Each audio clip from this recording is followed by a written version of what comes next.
Trump విధానాలు అందరినీ భయపెడుతున్నాయి, ముఖ్యంగా తెలుగు సముదాయాన్ని మరీ భయపెడుతున్నాయి. విదేశాంగ విషయాల్లో సైతం ఎంతో నిపుణత ఉన్న మీరు దీన్ని ఎలా తీసుకుంటున్నారు, ఎలా స్పందిస్తారు? ప్రపంచంలో ఒక రష్యాలో మినహాయించి 190 మంది దేవుణ్ణి ఎప్పుడు ప్రార్థించిన వాళ్ళు కూడా దేవుడా ట్రంప్ రాకుండా చేయని కోరుకున్నారు. ఎందుకంటే అమెరికా అధ్యక్షుడు కేవలం అమెరికాకే కాదు, నిజంగా అమెరికా మీద ఆయన ప్రభావం కంటే ప్రపంచం మీద ఆయన ప్రభావం చాలా ఎక్కువ. అమెరికాలో ఉన్న సంస్థలు చాలా బలమైనవి కాబట్టి అధ్యక్షుడు కొంచెం గీత దాటితే అడ్డుకుంటాయి. కానీ మనందరి మీద ప్రత్యక్షంగా పరోక్షంగా ప్రభావం ఉంటుంది. కాబట్టి ఆయన ఉండడం అందరికీ గందరగోళంగానే ఉంది. కానీ దీనిలో ట్రంప్ పర్సనాలిటీని, ట్రంప్ పాపులారిటీని వేరు చేసి చూడాలి.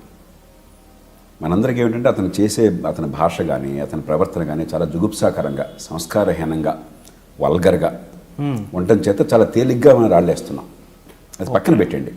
ఎందుకని ఇంత పరిణతి చెందినటువంటి అమెరికన్ సమాజం, ఇన్ని వందల సంవత్సరాల అనుభవం ఉన్నటువంటి అమెరికన్ ప్రజాస్వామ్యం ఎందుకని ట్రంప్ లాంటి వాడిని ఒక్కసారిగా అధ్యక్ష స్థానంలో కూర్చోబెట్టింది? ఒక వార్డు కౌన్సిలర్గా కూడా అనుభవం లేనటువంటి వాడు, మొట్టమొదటిసారి అమెరికన్ చరిత్రలో వార్డు కౌన్సిలర్ కూడా అనుభవం లేనటువంటి వాడిని, అలాంటి ఒక లేఖి మనిషిని, ప్రవర్తన రీత్యా లేఖి మనిషిని, దానిలో అనుమానం లేదా? జుగుప్సాకరమైన ప్రవర్తన మహిళలతో కానీ ప్రత్యర్థులతో కానీ తన పార్టీలో తన సహచరులతో కానీ మిగతా వాళ్ళతో కానీ చాలా లేఖి ప్రవర్తన ఉన్నటువంటి మనిషి తరచూ. కాబట్టి అలాంటి వాడిని ఎందుకు తీసుకొచ్చింది? మనం ట్రంప్ పర్సనాలిటీని పక్కన పెట్టేసేయండి. అమెరికన్ సమాజంలో, ముఖ్యంగా తెల్లజాతి సమాజంలో కొన్ని కీలకమైన రాష్ట్రాల్లో మా భవిష్యత్తు ఏమిటి, మాకు భద్రత ఏమిటి అన్నటువంటి ఒక భయం ఆవహించింది. గత 30-40 ఏళ్ళుగా ఈ గ్లోబలైజేషన్, ప్రపంచీకరణ వల్ల మనం లాభపడ్డాం. మన దేశంలో ఏం చెప్పారు? మళ్ళీ ఈ విషయం చాలామంది మాట్లాడట్లా. ఇవాళ మాట్లాడుతున్న చాలామంది మేధావులు అనుకున్న వాళ్ళు 20-30 ఏళ్ల క్రితం మన దేశం కనుక ఈ గ్లోబలీకరణలో చేరితే మనం మునిగిపోతాం, వలస రాజ్యం అయిపోతాం, దేశం నాశనం అయిపోతుంది, మీకేం తెలుసని రోజు గందరగోళం చేసేవాళ్ళు. మాలాంటి వాళ్ళని పోరాడేవాళ్ళం. తప్పు మాట్లాడుతున్నారు కదా, స్వేచ్ఛా వాణిజ్యం మనకు మంచిది, ఆ పోటీకి ఆదేశాలు తట్టుకోలేవు, మనం లాభపడతామని చెప్పని. చైనా బాగా లాభపడింది, కొంచెం విజ్ఞత గలవాడు కాబట్టి. మనం కొంత లాభపడ్డాం, విజ్ఞత కొంచెం తక్కువ కాబట్టి. కానీ మొత్తం మీద లాభపడ్డ వాళ్ళం మనం. నష్టపోయింది ఎవరు? సంపన్న దేశాలు. ఒక జర్మనీ మినహాయిస్తే మిగతా అన్ని సంపన్న దేశాలు నష్టపోయినాయి, పాశ్చాత్య దేశాలు ముఖ్యంగా, యూరోప్లో కానీ అమెరికాలో కానీ. దాని ప్రభావం ఏమైంది? అమెరికాలో పుట్టిన ప్రతి ఒక్కళ్ళకి గత 70-80 ఏళ్లుగా ఈ దేశంలో పుట్టడమే అత్యద్భుతమైన వరము, అదృష్టము. ఈ దేశంలో ఉంటే కొద్దిపాటి కష్టపడితే అద్భుతమైన జీవితం మన దేశంలో ఉంది. ఎప్పటికీ ప్రపంచంలో మిగతా వాడితో పోలిస్తే ఎత్తునే ఉంటాం. అవన్నీ కూడా వాళ్ళ మనసులో బాగా బలంగా ప్రవేశించినాయి. అది వాస్తవం కూడా అన్నాడు. ఇవాళ ఏమవుతుంది? ఉన్న కొద్దికి మిగతా వాళ్ళకి మధ్య వాళ్ళు పెరుగుతూనే ఉన్నారు, కానీ మిగతా వాళ్ళు ఇంకా వేగంగా పెరుగుతున్నారు, అంతరం తగ్గుతోంది. అది అసహనానికి దారితీసింది. పూర్వకాలం వాళ్ళని కొన్న స్థానం, ఆ ప్రాభావం ఇవాళ లేదు. ఉద్యోగాలు ఏమైనాయి? అమెరికాలో మీరు ఇదిగో ఈ కప్పు దగ్గర నుంచి, వాడు ఒక చిన్న బ్యాచ్ దగ్గర నుంచి, పెన్ దగ్గర నుంచి, ప్రతిదీ నేను అక్కడికి వెళ్ళినప్పుడు చూస్తుంటాను. ఏం చూసినా made in China, made in China, made in China. పిల్లల ఆట వస్తువులన్నీ మేడ్ ఇన్ చైనా.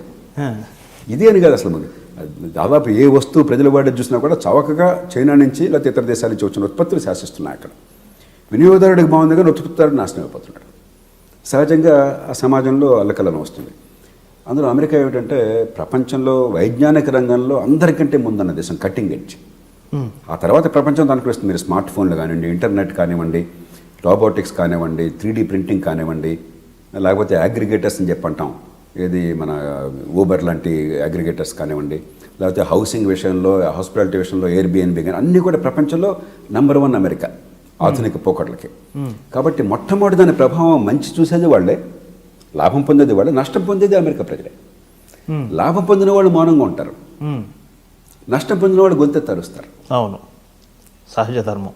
కాబట్టి మారుతున్నటువంటి ప్రపంచ ఆర్థిక వ్యవస్థలో అతలకొతలాడు గురవుతున్న వాళ్ళు ఉన్నారు. వాళ్ళు ఈవేళ ఎదురు తిరుగుతున్నారు. వాళ్ళకి ప్రతినిధిగా నిలబడ్డాడు. మనం అలా చూడకుండా ఇది ట్రంప్ ఒక్కడే, ట్రంప్ పోతే పరిష్కారం అవుతుంది అనుకుంటే పొరపాటు. ఒకప్పుడు అమెరికా ప్రపంచం మొత్తానికి చెప్పి స్వేచ్ఛా వాణిజ్యం కావాలి, దేశాల మధ్య సరిహద్దులు చెరిపేస్తే వస్తువులు సేవలు, ముఖ్యంగా వస్తువుల వాణిజ్యంలో అందరూ లాభపడతారని మనందరికీ వాదించి చెప్పారు. రికార్డు సిద్ధాంతం చెప్పారు, ఆర్థిక విధానాలు చెప్పారు, ఎంతోమంది నోబెల్ ప్రైజులు పొందారు ఆ విధానాలు చెప్పి. ఇప్పుడు వాళ్ళే గోడ కట్టేస్తాం, వాళ్ళు గోడ కడతామంటున్నారు. కాబట్టి దాన్ని ఎలా మనం, ఇది అమెరికాలో ఉన్న సమస్య వాళ్ళు యూరోప్లో కూడా ఉంది. యూరోప్లో ఇంకెక్కువ సమస్య ఉంది. యూరోప్లో ఏమిటి, ఈ జనాలు తక్కువ అవడం చేత అక్కడికి ఇప్పటిదాకా పెద్దగా ఇతర దేశాల నుంచి వలసలు కూడా పెద్దగా లేకపోవడం చేత వయసు పెరిగిన వాళ్ళు ఎక్కువ ఉంటున్నారు, వయసు తక్కువ వాళ్ళు పనిచేసే వాళ్ళు తక్కువ ఉంటున్నారు. ఇతర దేశాల నుంచి వలసలు వస్తాం వల్ల లక్షల మంది సిరియా నుంచి ఇంకో దాని నుంచి బయలుదేరుతున్నారు. వీళ్ళందరూ వస్తే మన దేశాలు ఏమవుతాయని వాళ్ళు భయపడిపోతున్నారు. ఒక ఇస్లామిక్ ఉగ్రవాదము, సంస్కృతుల్లో ఉన్న వైపరీత్యం ఇవన్నీ గందరగోళం ఉన్నాయి. కాబట్టి ఇది ఒక ఆ దేశానికి సమస్య కాదు, యూరప్ సమస్య కూడా.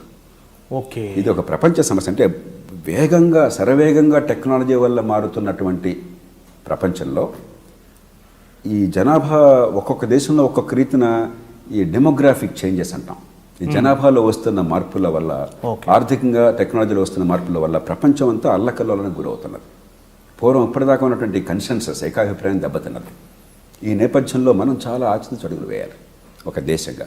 అలాగే ప్రపంచం కూడా కేవలం ట్రంప్ మీద గురిపెట్టడం కాకుండా ఎట్లా దీన్ని ఎదుర్కోవాలి, ఏ రకంగా దీనికి ఒక సామరస్యంగా అటు ఆ దేశాల్లో అభద్రతా భావం పోవాలి, ఇటు స్వేచ్ఛ వాణిజ్యం వికసించాలి, ఇటు బీద దేశాల్లో మరి నిజంగా బేదరికం ఉండి తిండి లేక, ఆరోగ్యం లేక, విద్య లేక, ఉపాధి లేక అలమటిస్తున్న వాళ్ళు నిజంగా బేద దేశాల వాళ్ళు, అమెరికా దేశాల వాళ్ళు కాదు.